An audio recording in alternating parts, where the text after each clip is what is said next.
Oke teman-teman, jumpa lagi dengan saya Daniel, dan dalam video kali ini kita bakal bahas tentang pengaruh suku bunga acuan Bank Indonesia terhadap kinerja atau harga-harga saham. Nah, jadi teman-teman, suku bunga dan pasar modal itu sebenarnya ibarat dua sisi koin tadi yang saling mempengaruhi dalam sebuah ekonomi yang dinamis. Itu siklus ekonomi yang dinamis.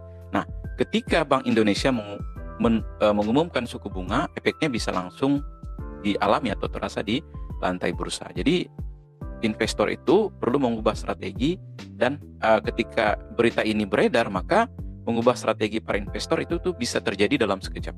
Nah, jadi bagi investor penting sekali untuk memahami hubungan ini bukan sekedar teori ekonomi, melainkan aspek kunci dalam pengambilan keputusan yang tentu saja lebih cerdas dan menghindari jebakan pasar.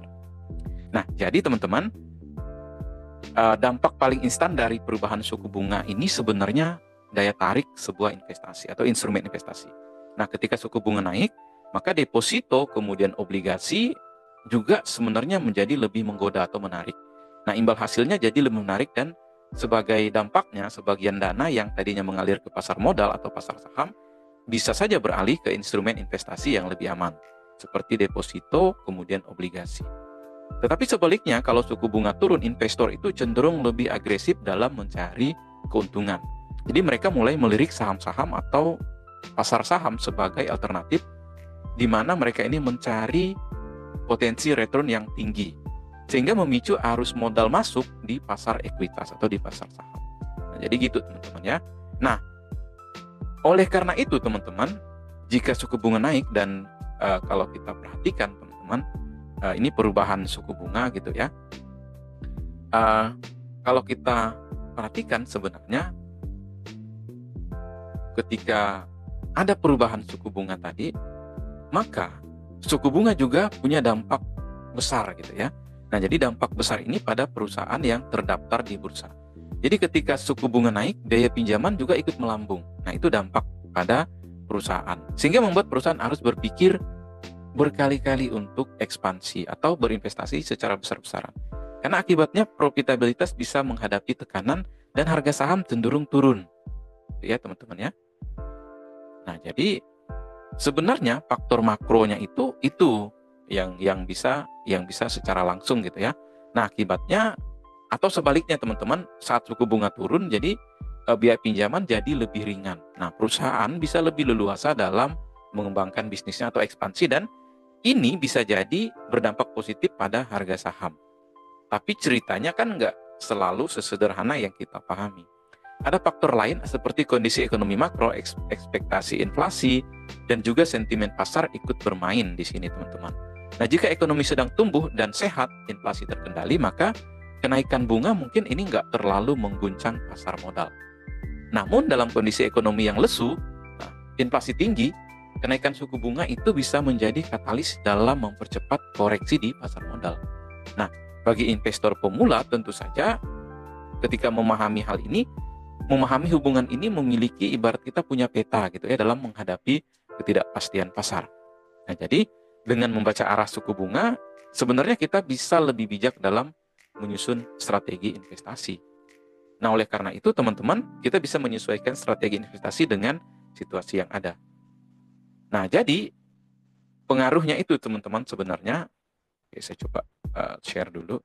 Nah, pada tahun 2023 yang lalu, OJK Institute merilis sebuah riset tentang bagaimana suku bunga acuan ini mempengaruhi IHSG atau indeks gitu ya, dan return saham di pasar modal Indonesia. Nah, jadi mereka ini menggunakan metode riset event study dan analisis data statistik atau deskriptif. Jadi penelitian ini meneliti sejauh mana dampak perubahan suku bunga dalam satu dekade terakhir dari 2013 sampai 2023. Jadi kalau bisa kita lihat teman-teman ya.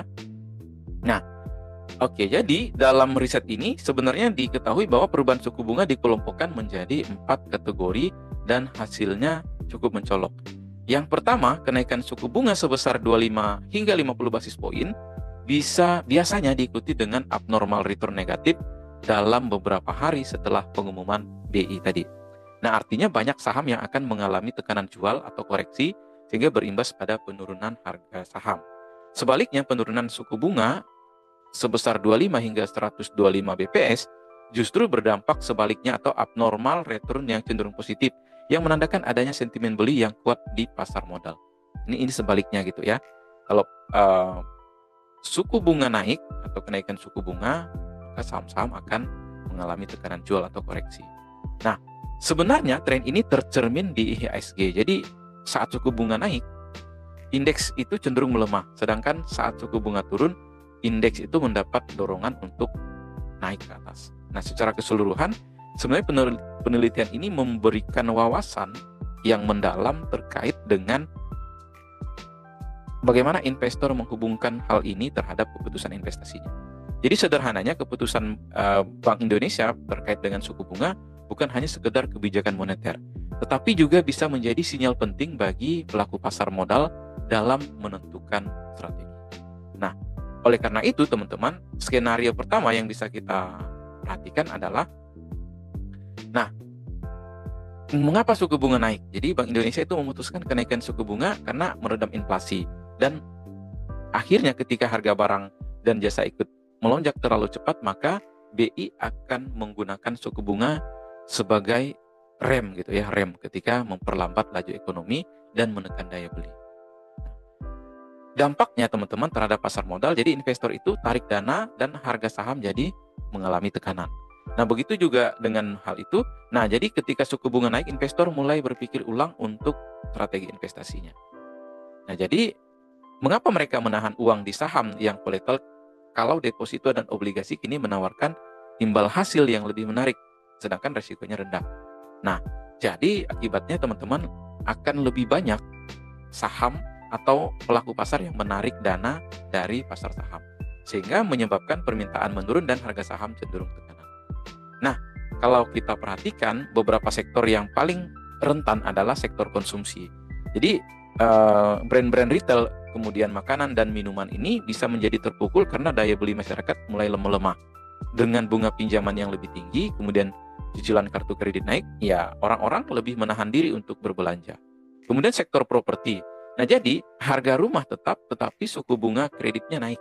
Nah, ini akan menjadi tantangan besar bagi developer karena pembeli bisa menunda keputusan pembelian rumah mereka, yang berakibat pada kenaikan biaya cicilan rumah. Akhirnya sektor properti terdampak. Nah, jadi sektor yang bisa dibilang tahan banting itu adalah sektor perbankan. Nah, berbeda dengan sektor lain, teman-teman, bank justru sebenarnya menikmati momen ini. Dengan suku bunga yang lebih tinggi, mereka menaikkan margin keuntungan untuk pinjaman yang diberikan kepada nasabah, terutama yang korporasi gitu ya teman-teman ya. Nah, ini sebabnya saham perbankan seringkali tetap stabil dan bahkan menguat saat suku bunga naik. Kemudian ada sektor komoditas.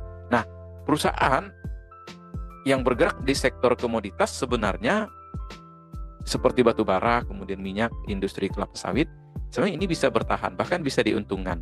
Karena memang harga komoditas global itu sedang naik. Nah, kemudian permintaan ekspor yang kuat bisa menyeimbangkan dampak negatif dari kenaikan suku bunga dan yang berasal dari dalam negeri. Nah, kesimpulannya teman-teman, kenaikan suku bunga ini bukan sekedar angka atau kalkulasi yang dapat diumumkan di berita ekonomi. Namun dampaknya tentu saja dapat merembet atau berdampak pada berbagai sektor. Nah, bagi investor memahami pola ini sebenarnya membantu dalam pengambilan keputusan. Apakah investor itu mengalihkan dana ke sektor yang lebih defensif atau justru memanfaatkan momentum koreksi ini untuk masuk ke saham-saham berkualitas dengan valuasi yang menarik seperti itu. Nah, oleh karena itu teman-teman, kita akan bahas skenario kedua. Nah, mengapa suku bunga turun? Jadi ketika ekonomi melambat, sebenarnya konsumsi lesu dan investasi menurun, BI punya satu kartu trufnya. Jadi mereka turunkan suku bunga acuan. Nah, dengan bunga yang lebih rendah, masyarakat umumnya atau dunia usaha pada umumnya terdorong untuk lebih aktif berbelanja dan berinvestasi. Bahkan hal ini membantu perputaran roda perekonomian sehingga semakin cepat. Nah, jadi dampak pada pasar saham itu, investor akan kembali ke bursa dan harga saham ini akan kembali bergairah. Nah, jadi kalau turun sedikit, maka obligasi dan deposito itu kurang menarik, sehingga investor mulai mengalihkan aset mereka atau dana mereka ke aset yang berpotensi memberikan keuntungan yang lebih besar, terutama saham. Hasilnya memang permintaan saham akan cenderung lebih tinggi. Atau harga saham ini bisa jadi katalis positif bagi harga saham. Nah, Beberapa sektor yang diuntungkan diantaranya sektor konsumsi, kemudian properti dan otomotif. Nah, konsumsi ini dengan pinjaman yang lebih murah, cicilan kartu kredit yang ringan, dan bunga tabungan yang ringan, masyarakat akan lebih berani untuk berbelanja. Perusahaan retail, kemudian food and beverage ini juga biasanya akan merasakan lonjakan penjualan. Kemudian di sektor properti, pada saat suku bunga KPR turun, maka pembelian atau angsuran kredit ini menjadi lebih terjangkau, sehingga mendorong konsumen untuk membeli properti dan sektor ini akan terdongkrak. Kemudian untuk sektor otomotif, jadi nggak hanya properti dan konsumsi tadi teman-teman, sektor otomotif juga sebenarnya akan diuntungkan. Jadi dengan suku bunga kredit yang lebih rendah, masyarakat mulai tertarik lagi untuk belanja mobil atau membeli mobil atau sepeda motor baru. Namun yang perlu diwaspadai di ketika skenario kedua ini adalah sektor perbankan. Nah, jadi bank mungkin tidak terlalu suka dengan suku bunga yang rendah. Kenapa? Karena margin keuntungan mereka juga bisa tergerus. Tapi di satu sisi, cost of credit mereka juga bisa jadi lebih rendah. Nah, kemudian teman-teman kalau kita simpulkan, jadi suku bunga acuan ini sebenarnya momen yang ditunggu-tunggu banyak investor. Nah, ini sinyalnya bahwa ekonomi sedang dipacu dan ini bisa menjadi katalis positif di pasar saham. Namun sebenarnya nggak semua sektor diuntungkan. Oleh karena itu penting untuk investor itu memahami. Jadi ada dinamika yang berputar di situ, kemudian investor mesti paham, ini keputusannya kita mesti ngapain. Jadi mesti cerdas dalam membuat keputusan investasi. Nah, jadi kalau kita simpulkan teman-teman bahwa suku bunga itu sebenarnya akan membentuk arah atau pergerakan di pasar modal. Nah, jadi suku bunga acuan naik, maka sektor perbankan, kemudian komoditas itu diuntungkan. Sementara sektor konsumsi dan properti akan mengalami tekanan. Nah, suku bunga acuan yang turun, di mana ini yang diuntungkan konsumsi, properti, dan otomotif. Sedangkan selain tren suku bunga, faktor inflasi dan pertumbuhan ekonomi, sebenarnya yang perlu dicermati itu adalah sikap investor. Nah, jadi dampaknya sebenarnya nggak seragam teman-teman ya. Jadi nggak semua nggak semua perusahaan itu merespon positif terkait dengan kenaikan suku bunga. Seperti yang sudah kita jelaskan di awal tadi. Nah, khususnya bagi investor pemula, strategi yang tepat bukan hanya sekedar untuk ikut-ikutan atau mengikuti tren, tetapi juga mempertimbangkan faktor lain seperti inflasi, pertumbuhan ekonomi, dan sentimen pasar. Nah, dengan pendekatan yang cermat, maka perubahan pada suku bunga yang semula terlihat sebagai risiko justru menjadi sebuah peluang bagi investor. Nah, jadi itu teman-teman pembahasan kita terkait dengan suku bunga acuan, yang mana suku bunga acuan ini bisa dibilang menjadi tantangan yang menarik bagi investor. Nah, oke teman-teman, mudah-mudahan informasi ini bermanfaat dan sampai bertemu di lain kesempatan.